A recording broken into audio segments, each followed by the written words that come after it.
شاکر شجاع آبادی سرائیکی وسیب کے مشہور شاعر ہیں۔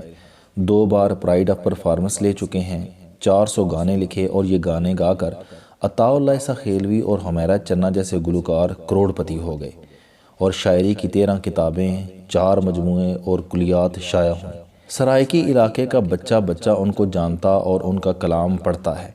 یہ چھوٹی بحر میں ضرب المثل جیسے شعر کہتے ہیں اور انسانی فہم، ضمیر اور ذہن کو ہلا کر رکھ دیتے ہیں۔ ایک طرف یہ کمالات ہیں اور دوسری طرف ٹریجڈی کا نا ختم ہونے والا سلسلہ ہے۔ شاکر شجاع آبادی ڈیپ برین سٹیمولیشن یعنی DBS نامی اذیت ناک بیماری کا شکار ہیں۔ ان کے جسم کے پٹھے کمزور ہیں، وقت گزرنے کے ساتھ ساتھ ان کی بیماری بڑھتی جا رہی ہے، لہٰذا یہ بول سکتے ہیں، چل سکتے ہیں اور نہ ہی اپنے ہاتھوں سے کھا پی سکتے ہیں۔ ان کی گفتگو صرف ان کے اہل خانہ سمجھ سکتے ہیں۔ یوں یہ 24 گھنٹے اپنے خاندانی ترجمانوں کے محتاج ہیں۔ واش روم بھی خود نہیں جا سکتے، بیٹے لے کر جاتے ہیں۔ 4 بچے ہیں، 2 بیٹے اور 2 بیٹیاں، 3 شادی شدہ ہیں جبکہ 1 بیٹی کنواری ہے۔ اہلیہ جگر کے عارضے میں مبتلا ہے، بچے بھی نکمے نکلے، تعلیم بھی نہیں پائی اور یہ برسر روزگار بھی نہیں ہوئے۔ یہ آج بھی والد کی معمولی سی کمائی پر زندہ ہیں۔ والد کو اٹھا کر محفلوں میں لے جاتے ہیں، وہ کانپتا لرزتا بولتا جاتا ہے، بچے شعروں کو سیدھا کر کے مجمع کو سناتے جاتے ہیں اور آخر میں حاضرین جو کچھ عنایت کر دیتے ہیں یہ وصول کر کے گھر آ جاتے ہیں۔ میاں شہباز شریف نے 25,000 روپے ماہانہ وظیفہ طے کیا تھا، یہ معمولی رقم بھی نگران حکومت نے بند کر دی تھی۔ چنانچہ شاکر شجاع آبادی غریب تھا، غریب ہے اور شاید باقی زندگی بھی غریب رہے گا۔ غربت اور بیماری اس کی زندگی کھا گئی۔ یہ اور اس کا خاندان پوری زندگی اسرت سے نہ نکل سکا۔ پورے ملک نے چند دن قبل شاکر شجاع آبادی کی ایک افسوسناک ویڈیو دیکھی۔ ان کا بیٹا انہیں موٹر سائیکل پر ہسپتال لے جا رہا تھا۔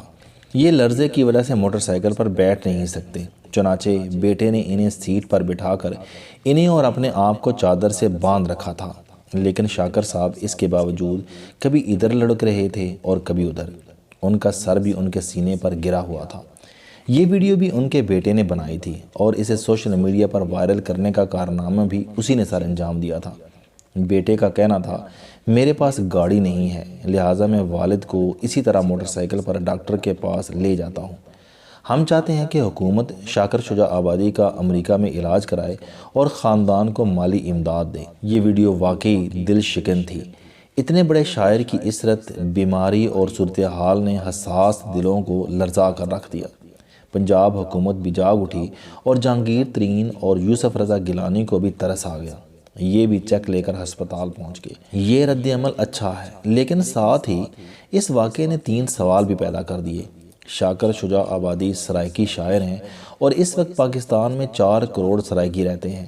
پہلا سوال یہ پیدا ہوتا ہے کہ کیا 4 کروڑ سرائیکی مل کر اپنے شاعر کو بھی نہیں پال سکتے؟ یہ لوگ شاکر آبادی فنڈ بنا لیتے اور اگر ہر شخص اس فنڈ میں 1 روپیہ بھی ڈال دیتا تو 4 کروڑ روپے جمع ہو جاتے اور رقم شاکر صاحب کے علاج اور آرام دہ بڑھاپے دونوں کے لیے کافی ہوتی۔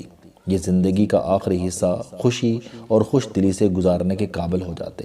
دوسرا سوال، کیا رحیم یار خان، ملتان، بھاولپور اور خانیوال میں کوئی ایک بھی ایسا جاگیردار، بزنس مین اور صنعت کار موجود نہیں تھا جو شاکر شجاع آبادی کے لیے ہسپتال، دوائی، ایمبولنس اور خوراک کا مستقل بندوبست کر سکتا؟ یہ انہیں اون کر کے ان کے گانوں اور کتابوں کی رائلٹی لیتا اور یہ رقم انہیں دے دیتا یا انہیں مستقل طور پر اپنی فیکٹری یا جاگیر میں رہائش دے دیتا اور تا حیات ان کے اخراجات اٹھا لیتا؟ اور تیسرا سوال، کیا شاعری ملک کے اتنے مشہور شاعر کا معاشی بوجھ بھی نہیں اٹھا سکتی؟ یہ 13 کتابوں، 4 مجموعوں اور 1 کلیات کا مالک ہونے کے باوجود سڑکوں پر بھیک مانگ رہا ہے، کیوں؟ کیا یہ ملک میں علم اور فن کے زوال کی دلیل نہیں؟ ہمارے ملک میں پبلشرز بھی ایک خوفناک مافیا ہیں۔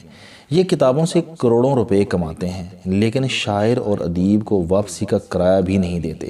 پبلشر لوگ ظالم ہیں۔ مگر سوال یہ ہے کہ کیا سرائیکی وسیب کے باقی لوگ اور ادارے بھی بے حس اور ظالم نہیں؟ ملتان، بھاولپور اور رحیم یار خان کا چیمبر آف کامرس اپنے شاعر کی ذمہ داری کیوں نہیں اٹھاتا؟ یہ شاکر شجاع آبادی کا کلام شائع کرے، اس کی کافی ٹیبل بک بنائے، اپنے ممبرز کو 2-3 ہزار روپے میں فروخت کرے اور 2-3 کروڑ روپے اکٹھے کر کے عزت کے ساتھ اپنے شاعر کے حوالے کر دے۔ سرائکی بیلٹ میں درجن سے زائد تعلیمی ادارے ہیں۔ بہاؤالدین زکریا یونیورسٹی اور اسلامی یونیورسٹی بہاولپور میں سرائکی ڈپارٹمنٹ بھی موجود ہیں۔ یہ یونیورسٹیاں شاکر شجاع آبادی کو اعزازی پروفیسر بنا لیں اور انہیں پروفیسر کے برابر تنخواہ اور مراد دے دیں تاکہ یہ عزت کے ساتھ اپنا آخری وقت گزار سکے۔ مجھے یقین ہے کہ آج اگر شاکر شجاع آبادی انتقال کر جائے تو سرائکی یونیورسٹیاں ان کے نام پر چیئر بھی بنا دیں گی، PhD کے مقالے بھی لکھوائیں گی اور ان کے لیے لاکھوں روپے سے تعزیتی ریفرنس بھی کرائیں گی۔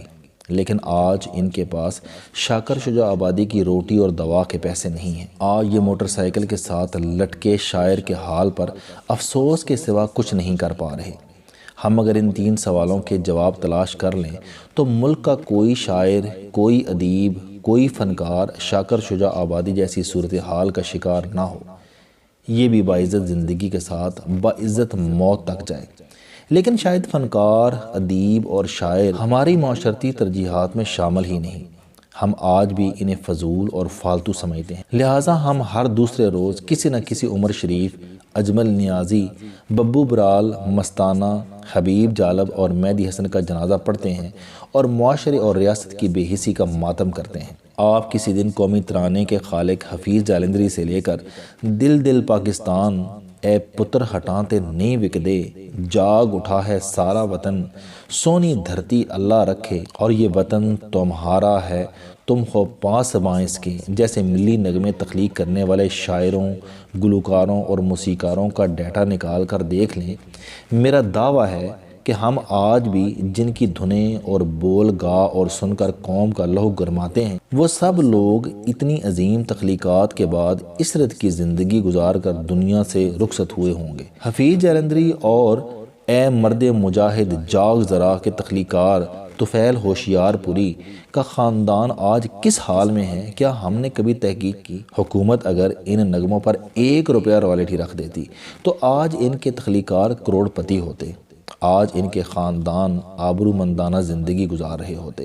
ہم حفیظ جالندری کا لکھا ہوا قومی ترانہ 70 برس سے بجاتے جا رہے ہیں۔ حکومت اگر آج 1 روپیہ فی نشر رائلٹی طے کر دے تو حفیظ جالندری کا خاندان 10-15 لاکھ روپے ماہانہ حاصل کر لے گا۔ اس رقم سے یونیورسٹیوں میں حفیظ جالندری ریسرچ سنٹر تک بنائے جا سکتے ہیں۔ لیکن ہمارا المیہ یہ ہے کہ ہم فنکاروں، شاعروں اور ادیبوں کو بھی بھکاریوں سے بہتر نہیں دیکھنا چاہتے، لہٰذا یہ بیچارے موٹر سائیکلوں میں بندھے پڑے ہیں یا پھر سڑکوں پر بھیک مانگ کر یا حکومت کی طرف دیکھتے دیکھتے دنیا سے گزر جاتے ہیں اور ہمیں ان پر شرم بھی نہیں آتی۔ یہ سلوک المیہ ہے، لیکن ایک المیہ ہمارے ادیب، شاعر، موسیقار اور اداکار بھی تخلیق فرما رہے ہیں۔ یہ لوگ بھی سمجھتے ہیں کہ یہ 10-15 ہزار لفظ لکھ کر زندگی کے تمام فرائض سے سبکدوش ہو چکے ہیں۔ ہم اور ہمارا خاندان اب حکومت، ریاست اور معاشرے کی ذمہ داری ہے۔ حکومت انہیں مکان بھی دے، گاڑی بھی دے، ان کے بچے بھی پالے اور بچے اگر نالائق ثابت ہوں تو حکومت انہیں بھی گھر میں بٹھا کر چمچ سے کھانا کھلائے۔ ہمارے ادیبوں، شاعروں، موسیقاروں اور اداکاروں کو بھی معیشت اور فن کا فرق سمجھنا ہوگا۔ انہیں بھی اب جان لینا چاہیے کہ چولہا غزل سے زیادہ بڑا فرض ہوتا ہے اور یہ فرض بھی انسان کو خود ہی نبھانا پڑتا ہے۔ خاندان اور گھر انسان کی ذمہ داری ہوتے ہیں، چنانچہ انہیں بھی سمجھنا ہوگا کہ یہ چند گانے، چند غزلیں اور چند ناول لکھ کر یا چند فلموں میں کام کر کے خاندان کی ذمہ داری سے بری ذمہ نہیں ہو جاتے، اور ان کے خاندانوں کو پالنا ریاست اور عوام کی ذمہ داری نہیں ہو جاتی۔ چنانچہ یہ عقل کو ہاتھ ماریں، یہ بھی معاشی استحکام سیکھیں اور بچوں کی تعلیم و تربیت پر توجہ دیں تاکہ کل بچے انہیں موٹر سائیکل پر باندھ کر نہ پھرتے رہیں۔ مجھے شاکر شجاع آبادی سے ہمدردی ہے، لیکن میں اس ہمدردی کے باوجود معاشرے کے ساتھ ساتھ انہیں اور ان کے بچوں کو بھی قصوروار سمجھتا ہوں۔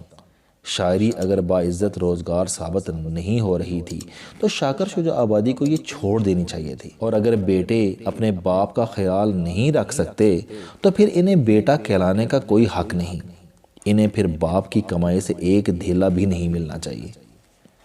السلام علیکم دوستو، علم دوستی چینل بنانے کا مقصد موٹیویشنل اور زندگی بدل دینے والی کہانیاں آپ تک پہنچانا ہے۔ مجھے خوشی ہے کہ آپ احباب کو یہ ویڈیوز بہت پسند آ رہی ہیں۔ کوئی بھی شخص جو مایوسیوں میں گھرا ہو یا کوئی بھی شخص جو اپنی زندگی مثبت انداز سے گزارنا چاہتا ہے، اس کے لیے یہ چینل لائف چینجنگ ثابت ہوگا۔ میرا دعویٰ ہے کہ کوئی بھی شخص اگر اس چینل کی ویڈیوز دیکھ اور سن لے گا تو اس کی زندگی بدل جائے گی۔ اگر آپ کو یہ چینل پسند آئے تو اسے سبسکرائب کرنا نہ بھولیں تاکہ ہر نئی آنے والی ویڈیو آپ تک پہنچ سکے۔ اس ویڈیو کو دوسروں تک ضرور پہنچائیں کیونکہ یہ صدقہ جاریہ ہے۔